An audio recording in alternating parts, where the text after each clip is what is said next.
Today's video is about a topic that I think is extremely underrated. Nobody thinks about itemization.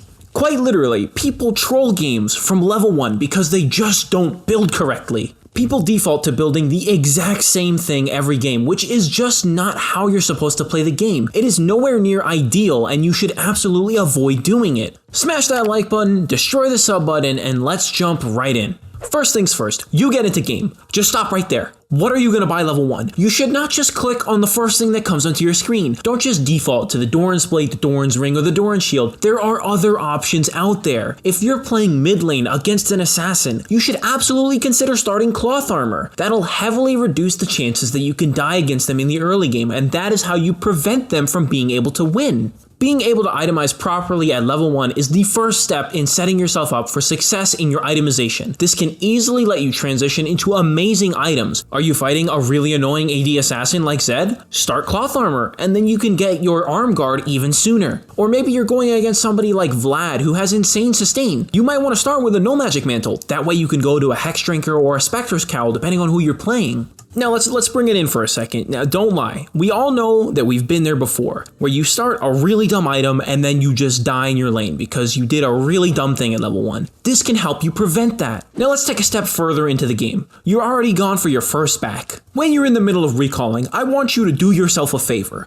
Undo the screws at the top of your skull, open her up, and just take the idea of building the exact same items every single game out of your head. Just throw that in the garbage. When you are in the middle of recalling, you have to ask yourself this question: what do you need to win the game? It's a really simple, broad question, but it gets you thinking about exactly what you need to buy and what you need to do to be successful. And you can see the people who aren't thinking about this advice right now, where they're playing something like Orianna and they build lasagnas against a Vigar. It's like, what are you doing, dude? That's just not how you play the game. Back to the question, what do you need to win? This is a crazy wide question. It depends on your role, it depends on your champion, but you should know exactly what items are good on your champion, and you should be prepared to build any one of them if they match the scenario that you're in. So let's talk about the primary example, your lane opponent. Who are you playing against? Are you playing a mage against an assassin in the mid lane? Or maybe you're playing a bruiser against a super tank in the top lane? Or you're playing a support that hooks against an enchanter support?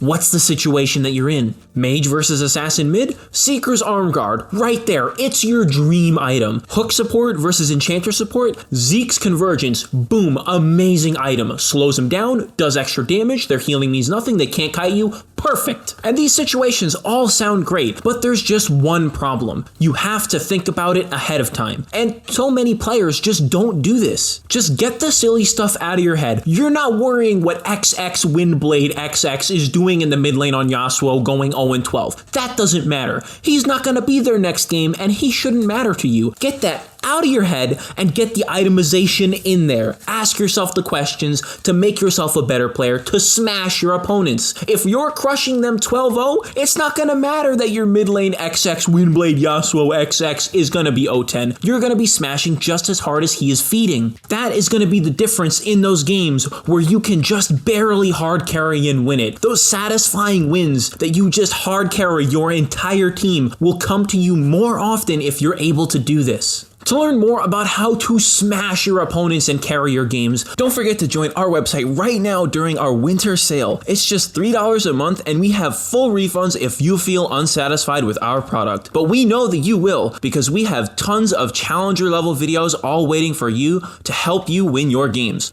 Alright, let's pull it back for a second here, and let's talk about the elephant in the room. You might be thinking, yo Ace, what are you talking about, my guy? Like, there's just items that are so good that I just have to build them on my champion. You might be thinking about like Trinity Force with Jax, or something like Infinity Edge for those high crit 80 carries. Yes, those are very, very good, and you should absolutely buy them, but think about the nature of the items that I was recommending to you earlier. If you're playing that high crit 80 carry, maybe you think about going for a BF sword and then stop for a second. Wait, the enemy has a Soraka. Executioner's Calling is amazing here. I will get that instead of the crit cloak or the pickaxe because it matters just that much more. Sometimes it is the right move to delay your core items. And I say core items, what are your core items? These change from champion to champion, but core items can be defined as items items that you will buy every single game because they are incredibly important to your champion and your champion's identity. You're looking at Infinity Edge and Phantom Dancer for almost any crit 80 carry. Rabadon's Death Cap is one of those items that almost every single mid laner whose AP has to get. And you could break this down even further. Akali, signature item, Gunblade, the champion just functions so well with it, it's so incredibly important. Lucians have been building Blade of the Ruined King for like 6 years now. There's a reason why. But now we're moving past that stage.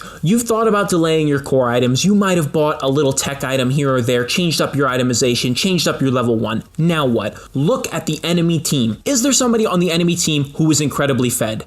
If so, what champion are they playing? Then, is there any item that you can buy to prevent that champion from doing what they want to do to win the game? Sometimes it can be really simple. Let's say the enemy team has a Mordekaiser. Boom! QSS! That means he can't ulti you and 1v1 you if you're a carry, or if you're a support. You just prevent him from getting free stats, and he might overextend into your team. When you QSS out of the Death Realm, your whole team can just take a crap on his face! Sometimes itemization can just be that simple and that powerful. Let's give another simple but broader example. You're playing mid, top, or maybe even jungle, one of the roles that can more easily itemize defensive stats, and you notice that the enemy AD carry is getting very fed. Well, this is what your thought process should be. You see enemy AD, 4 kills. You look at shop, buy armor. This sort of situation is what should inform what boots you buy, whether you go Ninja Tabby, Merc Treads, or offensive boots like Berserker Greaves, or even Sorc Shoes. But it doesn't just stop there. You know exactly what you need to buy to tank up against the enemy team. Bramble Vest and that 4-0 Lucian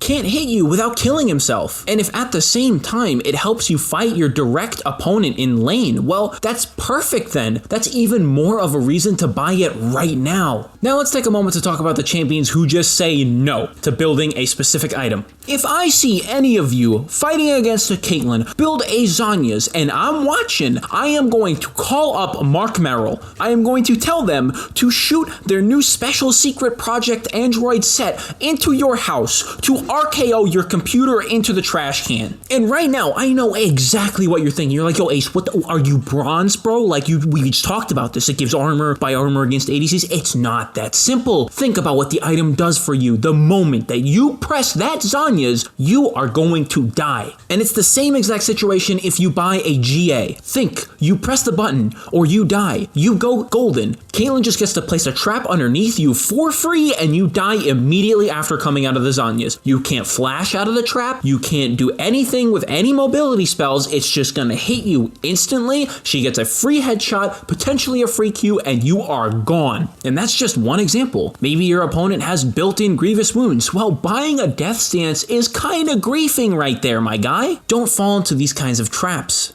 Now let's wrap up the video by going over a specific scenario of how you should itemize throughout an entire game. We're going to use my favorite champion, Jax, as an example here. Let's say we're going top lane and we're up against somebody who does a lot of physical damage and who wins the lane early on against me. Maybe somebody like Pantheon, Jace, Riven, or even a Fiora, somebody who you expect to poke at you over and over again in lane. Level 1 itemization. What do you want? Do you want the standard corrupting pot in this case? Or maybe you want a D shield for some extra health and regen, or you go for a cloth armor with 4 health potions. That'll give you reduced damage and a lot of health potions to sustain with and farm. Perfect. A little while into the lane, you look at the enemy team and you notice that they have somebody AD in the jungle too. Maybe somebody like a Lee Sin or a Jarvan or a Xin Zhao. Take a quick moment and scan the scoreboard. You see they have an AD assassin mid laner and a normal AD carry. Perfect. Ninja Tabbies are the undeniably best boots to buy in this game. You end up rushing them as your first item because the movement speed and armor will help you take less poke and less damage from poke, and it'll keep you safe in your lane with the movement speed. Fast forward a little while and you just complete your Triforce. You end up unable to run away and you try and 2v1 your opponents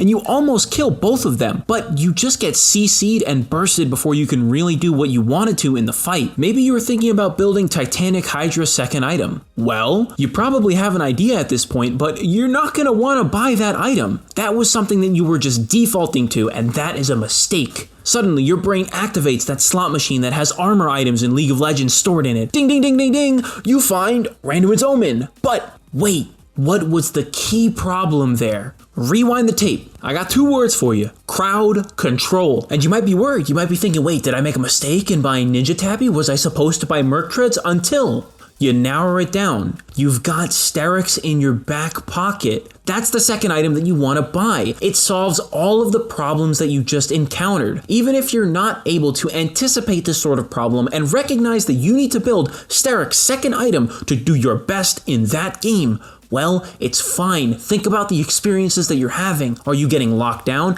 Sterix for tenacity, CC, and shielding. Perfect. And that is the kind of thought process that you want to be going through every single game that you play. Don't just default to buying the same exact 6 items, because that is the most obvious mistake that you can make as a player. You are literally trolling your games by doing that. And at the end of the day, we all want to see a lot less trolls and a lot more competition in our games. Sometimes though, it's just not meant to be. But if you want to get yourself even further ahead of your opponents so that you can carry those trolls that you get in your game, then I highly recommend you check out our website, GameLeap.com. It's high time you get the chance to take control of your games, so make sure that you don't miss out on our 50% off website sale. We have tens of thousands of members and we've gotten tons of positive reviews. Our website is the only place where you'll find in-depth courses for the strongest champions for every lane and much, much more. There's new challenger content coming out every single day, and I've personally created dozens of videos for the site that you won't be able to find anywhere else. Get your annual membership at just $3 per month right now, so don't wait,